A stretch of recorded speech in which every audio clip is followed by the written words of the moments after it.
You're listening to Time Faction at War, Episode 3. Thank you for listening, and find the next episode wherever you listen to your favorite podcasts. Enjoy the show.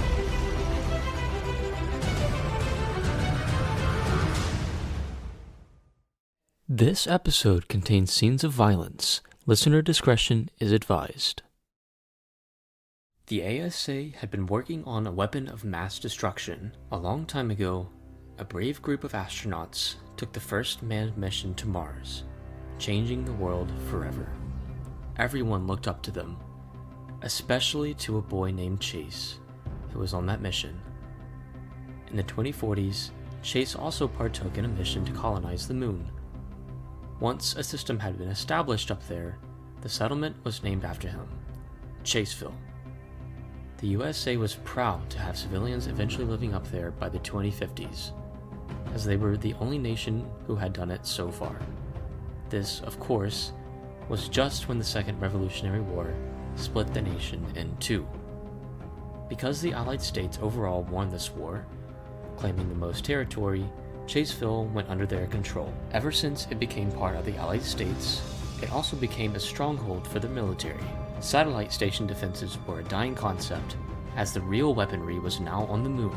Further, the ASA had been working for years on a project that could wreak mass destruction. They had built a laser-based weapon on the moon's surface that would fire towards the Earth at their desired location. It was limited, of course, as the weapon would have to align with its target based on the face of the moon and the rotation cycle. It was able to move several miles vertically or horizontally, but there were only certain times of the year in which the ASA could fire on their enemies if needed and if the rotation cycle allowed. The time frame in which the provinces would be in its line of fire was approaching, which worried President Huxley.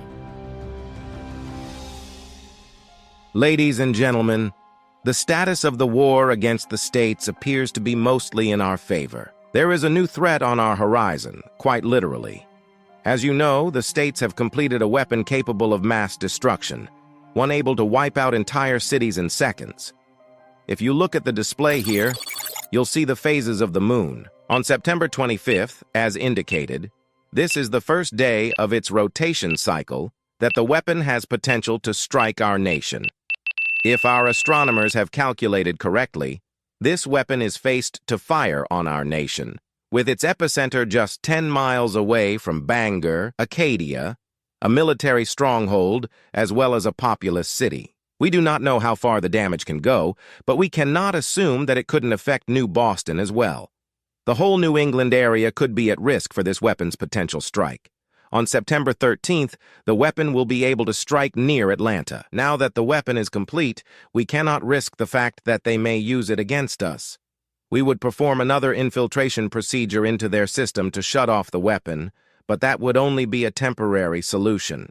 If they weren't planning on using it before that, we would have fixed what wasn't broken, creating more risk of them using it against us. This is why we need a team to travel up there and destroy it. The best way of doing so is using time travel devices capable of location teleportation. Our small handheld devices used for emergency getaways are not capable of traveling distances that far. So, we will provide larger, more powerful devices for our agents. Elijah, Mary Ann, you will partake in this dangerous mission, as you are both adept and ready to take the next step in liberating the states. Of course, you will be accompanied by two other specially trained strategists, Brandon and Rose, who have already been briefed. Oh my goodness! Hey, you guys! Apparently, she already knew them. You know, now that I think about it, I think she had mentioned them a few times before. They walked in the room, very nicely dressed as if they were secret agents at a fancy party. Although both of them looked very fit and committed to serving, both had a pleasant smile on their faces. I'm so glad to be here, and it is an honor to serve on this mission with you. I'm Brandon. And I'm Rose. Thank you, Mr. President, for selecting us to work with you. Why, of course. You two are my top agents, and I'd rather have no one else. Now, I know you two already know Mary Ann, as you have worked with her before, but allow me to introduce to you Elijah. Hey. Hello. The legend himself. We've heard and seen so much about you. It's great to finally meet you. It's great to meet you both. We already know and love Mary Ann, and we can't wait to get to know you as well. Welcome to the family. Thanks, guys. That's all I needed you for. You're free to go. Thanks, Mr. President.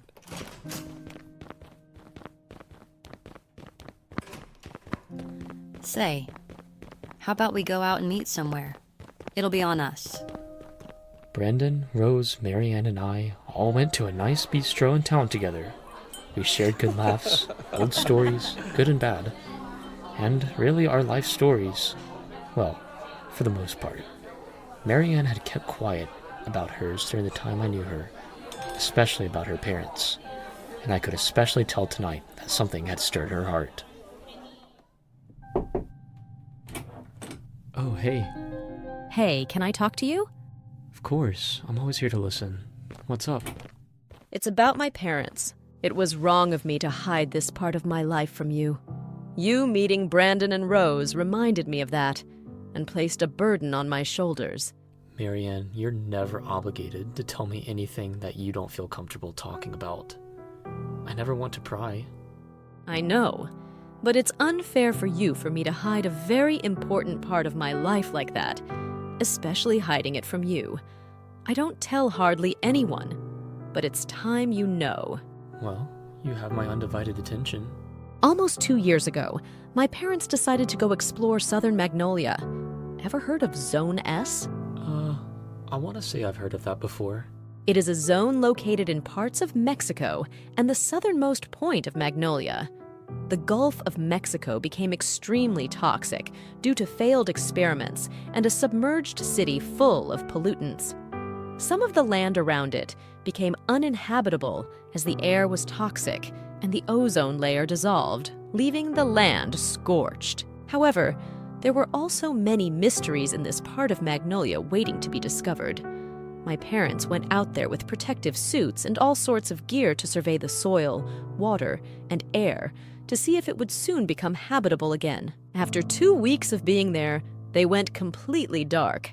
I began to worry when they had gone a whole day without messaging me. I tried calling them multiple times every day, but they never responded, and neither could I locate them.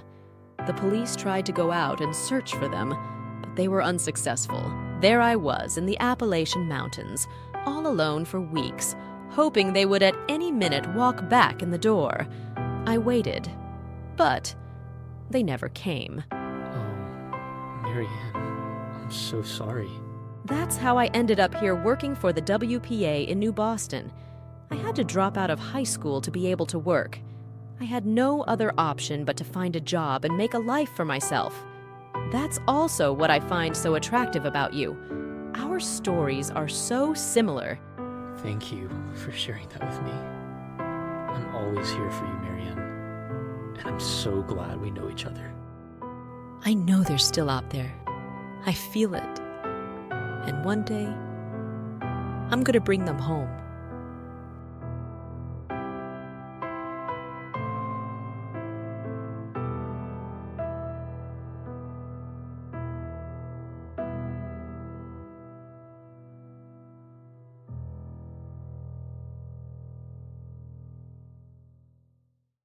Thank you for being here today. Our top war strategists have come up with a plan for infiltration into their weapon base to destroy the laser. We have the exact coordinates of the initial site where you will teleport. You will be given silenced weapons, which you hopefully will not have to use. The most complicated part of the mission will be to plant explosives all over the weapon. For this portion of the mission, you will need spacesuits since you will be exposed to the open surface. Chaseville and most of the military base is under a dome that provides a habitable atmosphere and comfortable gravity level. This weapon is just on the outside of it. So, here in these bags are all you will need. Each of you will be given 5 explosives, so you'll be planting a total of 20. Make sure they are evenly spaced out and that you are back here before they detonate. The explosions should not destroy the dome that contains civilians in it, so it should only damage the laser beyond repair. Tomorrow you will meet at the WPA courtyard in the Center City Plaza at 8 o'clock sharp. Thank you, and be on your way. After the president's briefing, Marianne and I headed back to the WPA facility, where we met Brandon and Rose for a brief low-gravity training. We were put in a room where the gravity was lowered so that it could simulate us walking on the moon. It was pretty fun, and in the end, it made me feel so much better about the mission, and with this opportunity, I knew that us four would be a fabulous squad.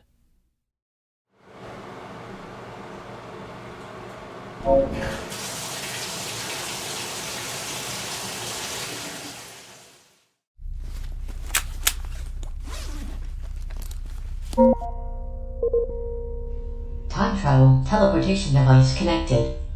Compliance with the Chrono Regulation Act is required at all times.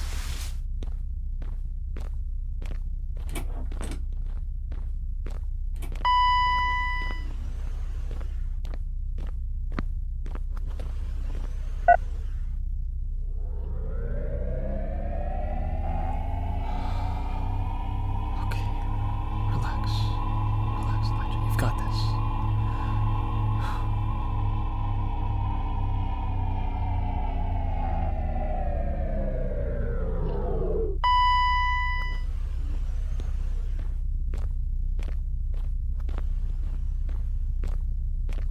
Oh, hey. I guess you beat me this morning. Yep, you gotta be faster than that.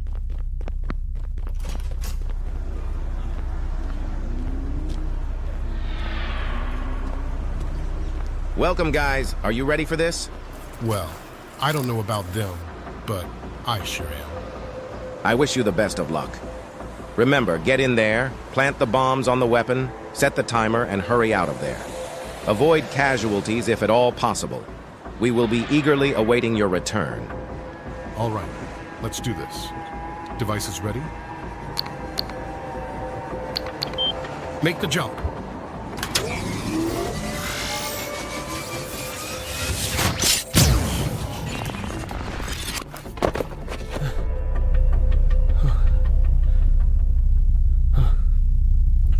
Is everyone okay? Yeah.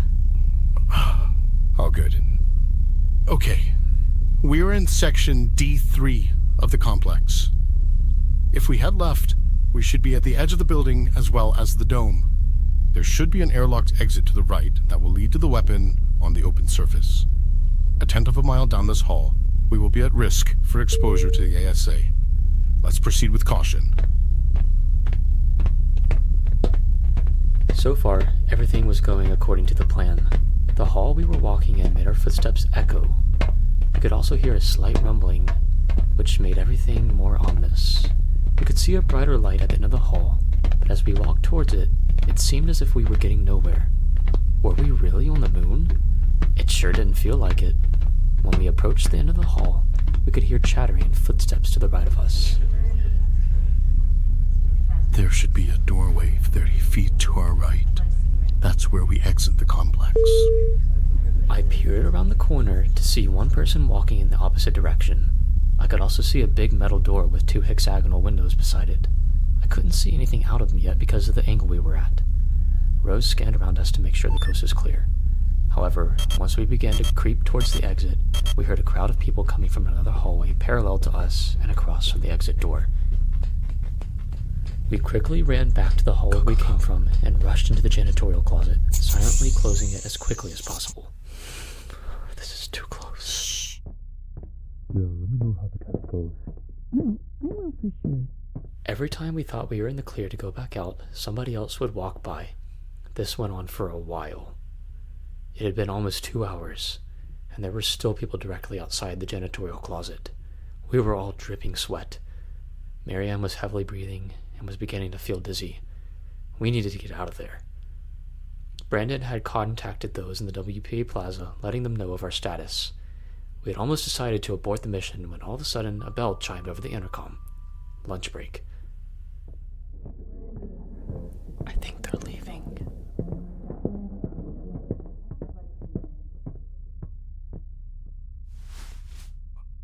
I think we're clear. Fresh air. Yeah. We're okay. Alright, guys. Helmets on. Let's go.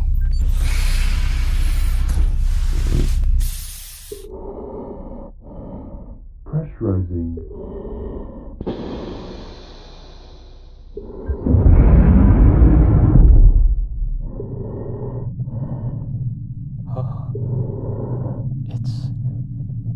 It's so beautiful. I know it's hard, guys, but we need to focus. If we win this war, I'm sure there will be plenty of opportunities to come back here on a much happier occasion. We all followed Brandon as he led us out onto the moon's surface. Now we could see our objective. A huge cylindrical metal object at least a quarter-mile tall and 100 yards wide was on a massive track of metal that went vertically and horizontally. This intimidating piece of technology did, indeed, look as if it was capable of mass destruction. We quickly leaped over the dunes to get to the weapon. Everything's going smoothly so far, thankfully. Everyone, grab your explosives. It's time to plant these bad boys. Alright, so since there are 4 of us, let's eagerly spread out and place the explosives on the weapon in our locations. Rose? You disabled all the cameras, right? Yeah, why? Including that one? We didn't detect any cameras outside. Guys, we should hurry up. Alright, guys. Let's hurry this up. Grappling hooks ready?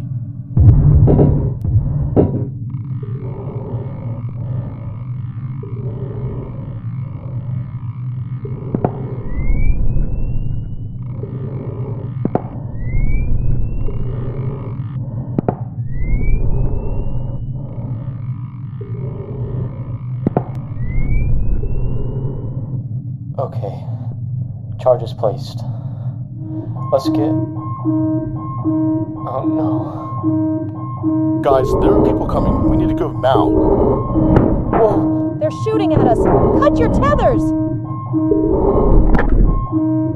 Oh!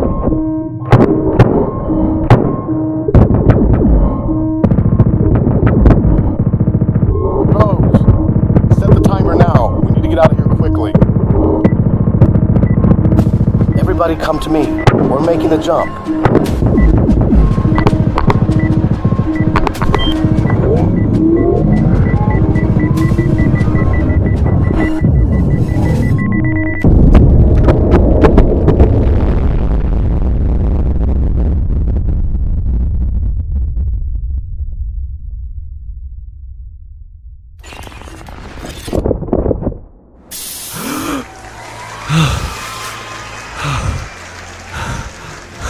Congratulations, team. Excellent work. I'm so incredibly proud of you.